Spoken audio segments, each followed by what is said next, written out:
Amendment is under attack today. Church and state uniting in America? Impossible, you say. Don't be so quick to scoff.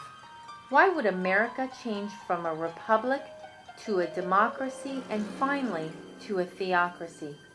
Could things get so bad in America to cause the pendulum to swing to the far right? The greatest threat to a republic or a democracy is a theocracy. Let's first look at the freedom documents from early America. The Declaration of Independence, the Constitution, and the Bill of Rights. These documents protect the natural rights of all American citizens. In order to guarantee religious liberty, our founding fathers mandated the strict separation of church and state. This kept the government from funding, regulating, or endorsing religion. The First Amendment reads, "Congress shall make no law respecting an establishment of religion or prohibiting the free exercise thereof, or abridging the freedom of speech or of the press, or the right of the people peaceably to assemble and to petition the government for a redress of grievances." The First Amendment to the U.S. Constitution guarantees religious freedom in America.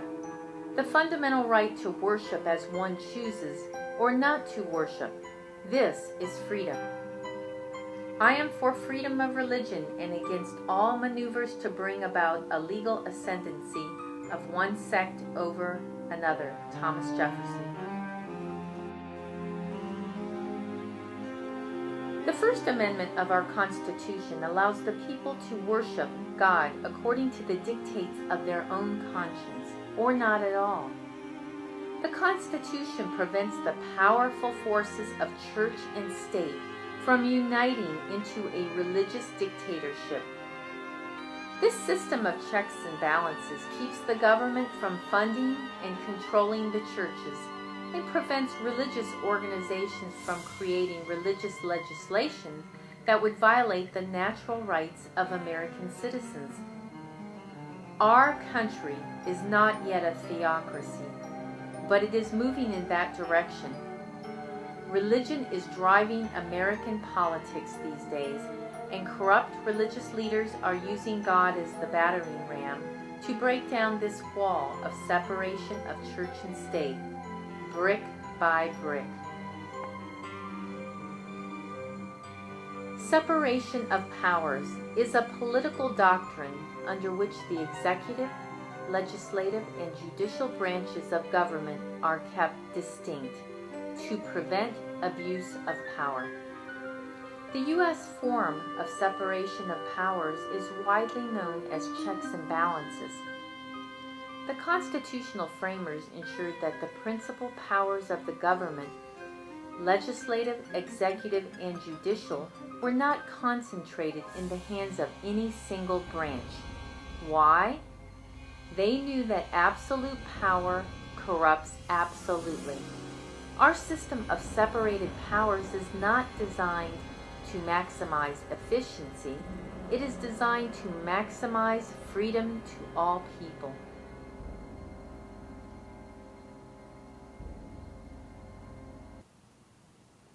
Separation of church and state is a form of separation of powers. Church and state powers are kept distinctly separate to prevent the abuse of power.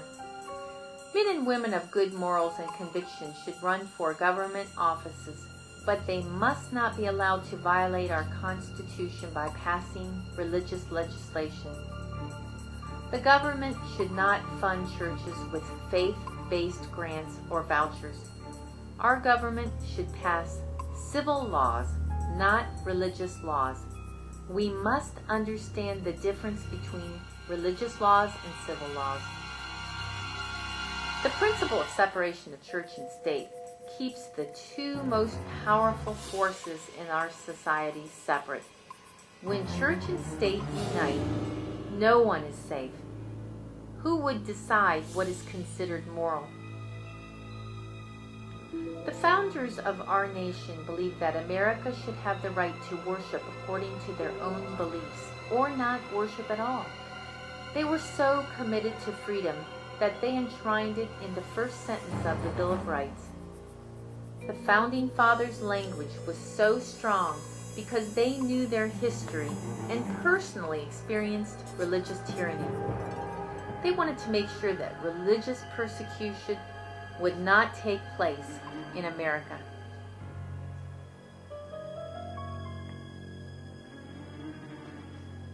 The purpose of separation of church and state is to keep forever from these shores the ceaseless strife that has soaked the soil of Europe with blood for centuries. James Madison. Sinclair Lewis once said, "When fascism comes to this country, it will be wrapped in the flag, carrying a cross." What did Jesus think about the relationship between church and state? Remember, he was put to death by the state obeying the wishes of the church. In Mark 12:17, "And Jesus answering said unto them, Render to Caesar the things which are Caesar's, and to God the things that are God's." Jesus was put to death by the state, caving into the demands of the church. Jesus did not violate any civil laws. In fact, Pilate did not want to condemn Jesus. He found no fault in him. The church leaders were jealous of him because the people loved his teachings and his doctrines were contrary to the doctrines of the Jewish church. The Roman governor Pilate gave in to the demands of the church leaders and ordered that Jesus be crucified. Another example of the state giving in to the demands of the church. Even Jesus wasn't safe from the wrath of the church. The framers of the U.S. Constitution were concerned that European history might repeat itself in the New World. They wanted to avoid the continual wars motivated by religious hatred that had decimated many countries within Europe.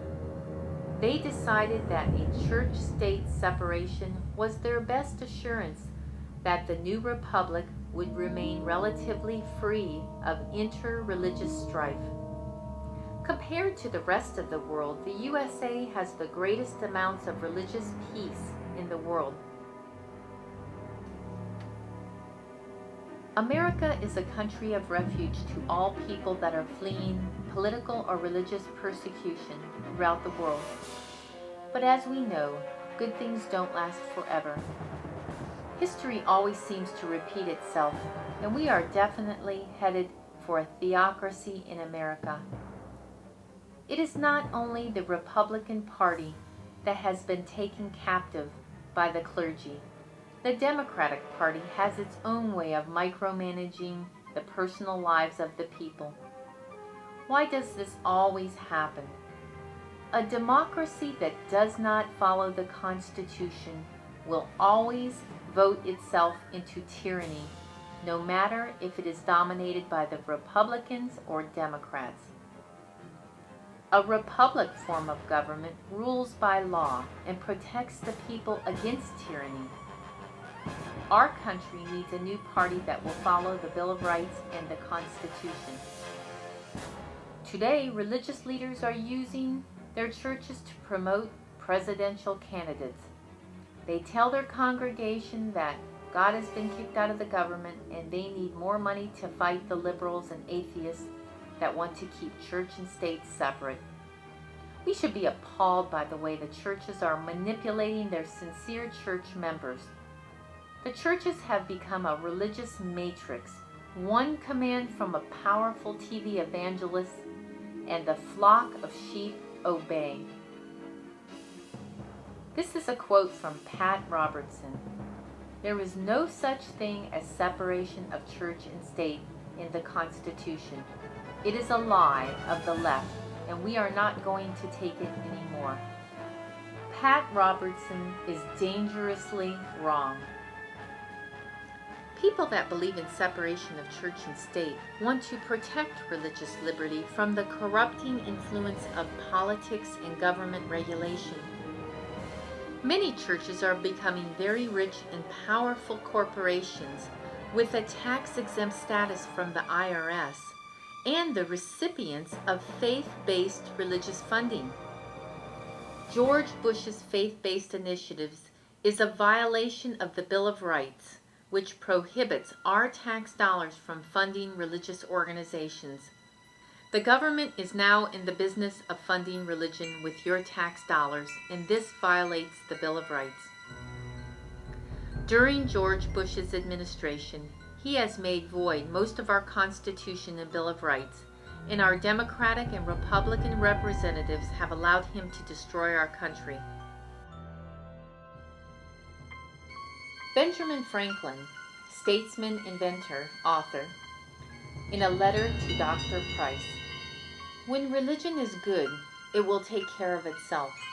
When it is not able to take care of itself and God does not see fit to take care of it, so that it has to appeal to the civil power for support, it is evidence to my mind that its cause is a bad one."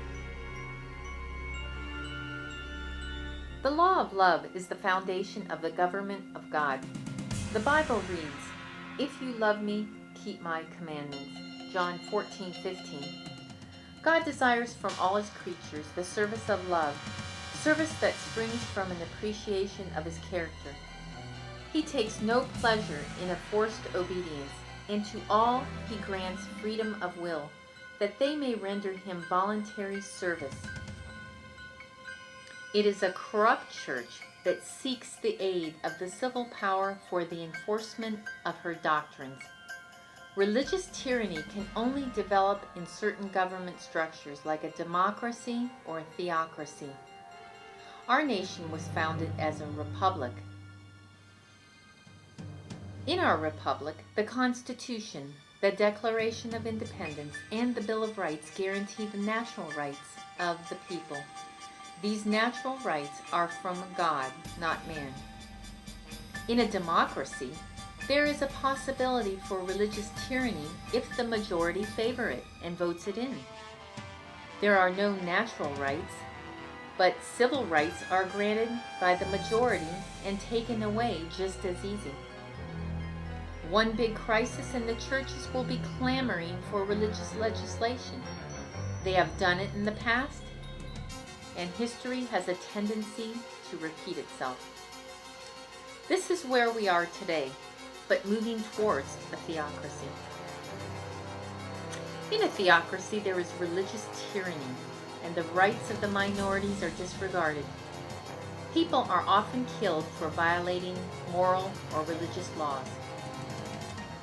The Constitution protects the church from government interference and protects the people from religious persecution. This is religious liberty. The Constitution only allows the government to pass civil laws, not religious laws. Only theocracies pass religious laws, and theocracies don't respect the rights of the people that are not of the majority religion. A theocracy is a country in which control is in the hands of the clergy. It may also be the case that the head of the theocratic government is the head of a specific religion, as in the case of the Vatican City.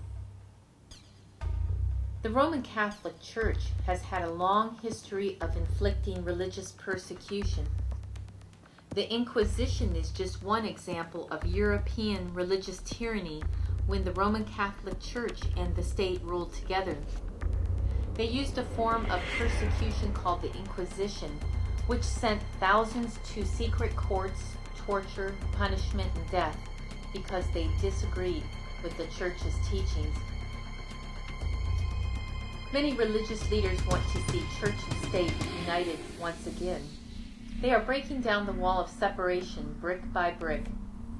When the church and state get together, no one is safe. Jesus never advocated political reforms and always focused on the moral reform of the heart as the solution to society's problems. Today, the churches are trying to make the Ten Commandments a part of our American Western law. In fact, there are already many laws that have been introduced and some passed. Religious leaders think that forced morality will change the heart of the nation and bring its people back to God. Do I hear a theocracy coming to America? We hear strange comments coming from the courts and pulpits today. The country is worried about wars, economic collapse, corruption in the government, disasters, food shortages, crime, global warming, loss of liberty and freedom. The conditions are in place for a judicial shift in the direction of a theocracy. The First Amendment is being attacked. We must defend the separation of church and state at all costs. Separation of church and state is a necessary component of true religious freedom. A past Supreme Court Justice named William Rehnquist says, "The greatest injury of the wall notion is its mischievous diversion of judges from the actual intentions of the drafters of the Bill of Rights. The wall of separation between church and state is a metaphor based on bad history, a metaphor which has proved useless as a guide to judging. It should be frankly and explicitly abandoned." In sermons based on the Ten Commandments, the late Pope John Paul denounced excessive materialism, divorce, contraception, and the separation of church and state.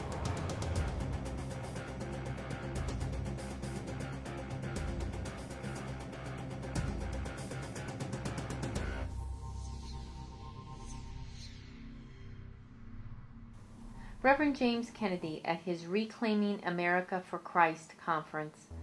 "Powerful forces," he says, "are at work here." Kennedy talks fervently about going beyond the destruction of the Berlin Wall to battering down the even more diabolical wall of separation that has led to increasing secularization, godlessness, immorality, and corruption in our country. Kennedy also says, "Our job is to reclaim America for Christ, whatever the cost." Kennedy says, as the vice-regents of God, we are to exercise godly dominion and influence over our neighborhoods, our schools, our government, our literature and arts, our sports arenas, our entertainment media, our news media, our scientific endeavors, in short, over every aspect and institution of human society. Does this sound like religious freedom or theocratical tyranny? The First Amendment is constantly being attacked by religious leaders. Religious liberty is only safe under a republic form of government. The republic is the only form of government which is not eternally at open or secret war with the rights of mankind. Thomas Jefferson. What is a republic form of government? We are not talking about the Republican Party of today. A republic is a form of government structure that America's founding fathers set up for us initially. Unfortunately, over the years, our republic has been butchered and altered, and now we are under a totalitarian democracy and moving into the most dangerous form of government called theocracy. Theocracies torture and kill people in the name of religion. We have history as our teacher. In a republic, you have natural, God-given rights. The natural rights of minorities are protected by the Constitution and the Bill of Rights from the majority or mob rule. Our republic was founded on a solid foundation called the Constitution and the Bill of Rights. These documents have inspired people from all over the world. This is the main reason people want to live in America, the land of the free. What is a republic? A republic is a structure of government that exists to protect the rights and property of the sovereign people. Does that sound like our government today? Our government today represents corporate America and mainstream media. In a democracy, the majority rules. It is a dangerous form of mob rule. Instead of the natural rights, you have civil rights bestowed upon you as a privilege granted by the majority. If the majority decides to vote 51 to 49% in favor of taking away your God-given rights, so be it. A democracy can easily become a dictatorship. A democracy is based on the feelings of the majority of people that are often controlled by mainstream media, power-hungry politicians, and corrupt religious leaders. A democracy is the rule by majority, or mobocracy. Democracy means the majority rules. Our founding fathers believed in the rule of law, which is our Constitution, not the rule of men. They understood that because of the fallen state of man, he would inevitably vote himself into slavery and tyranny if provided the tools. In a democracy, the majority, Republicans or Democrats, can pretty much do whatever they want. The ultimate authority is the will of the people, no matter how misguided and short-sighted it might be. In a republic, the rule is by law. Our Constitution and the Bill of Rights protect the liberties of all people. The founders of our Constitution set up a country that all people can worship according to the dictates of their own conscience, or not at all. In order to understand why we should have a separation of church and state, let's look at what a theocracy is. A theocracy is religious mobocracy, or a union of church and state. Another definition of theocracy is a government under the control of church or state-sponsored religion.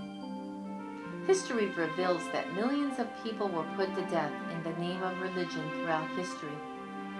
If we forget history, we are destined to allow our country to turn into a theocracy. Our founding fathers knew their history, and the Constitution was drafted so religious persecution would never happen in America as long as it remained a republic and followed the Constitution. The United States is home to many different religions, traditions, denominations, and sects. If laws are passed that regulate worship, whose definition of worship would become the law of the land? You can see the wisdom of our founding fathers in promoting the separation of church and state. Theocracy means that the majority religion or the religion of the state rules the people and legislates morality. In our country, a Muslim, Jew, Catholic, Baha'i, Buddhist, Hindu, Protestant, or atheist can live in total freedom without the fear of persecution. That is the freedom that is guaranteed by our Constitution and Bill of Rights, and the reason that America leads out in spreading the gospel to the world. Why is it that so many Americans think that a democracy is the best form of government? Our country was founded as a republic, not a democracy or theocracy. And why isn't this taught in schools today? Every man ought to be protected in worshiping the deity according to the dictates of his own conscience. George Washington, letter to the United Baptist Churches in Virginia in May 1789.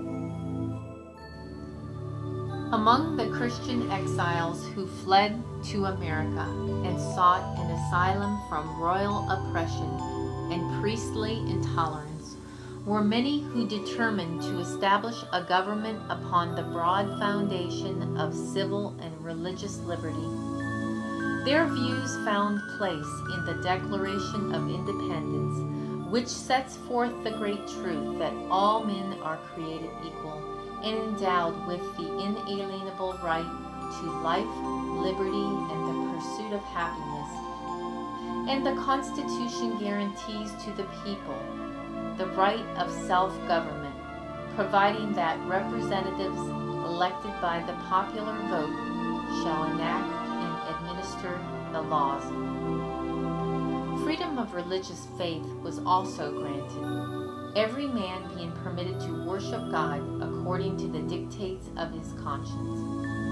Republicanism and Protestantism became the fundamental principle of the nation. These principles are the secret of its power and prosperity.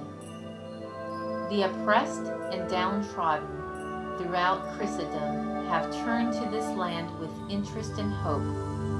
Millions have sought its shores, and the United States has risen to a place among the most powerful nations of the earth.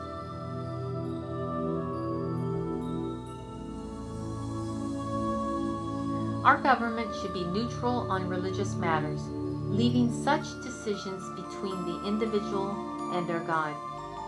Americans enjoy more religious freedom than any people in the history of the world. We should be proud of this accomplishment and work to preserve the constitutional principle that made it all possible, the separation of church and state. That is why America loves God and gives more money to charities than any country in the world. Because of this religious freedom, America has spread the message of the gospel throughout the world through its many wonderful ministries. By maintaining the wall separating church and state, we can guarantee the continued vitality of religion in American life. Wake up, America, before you lose your freedom.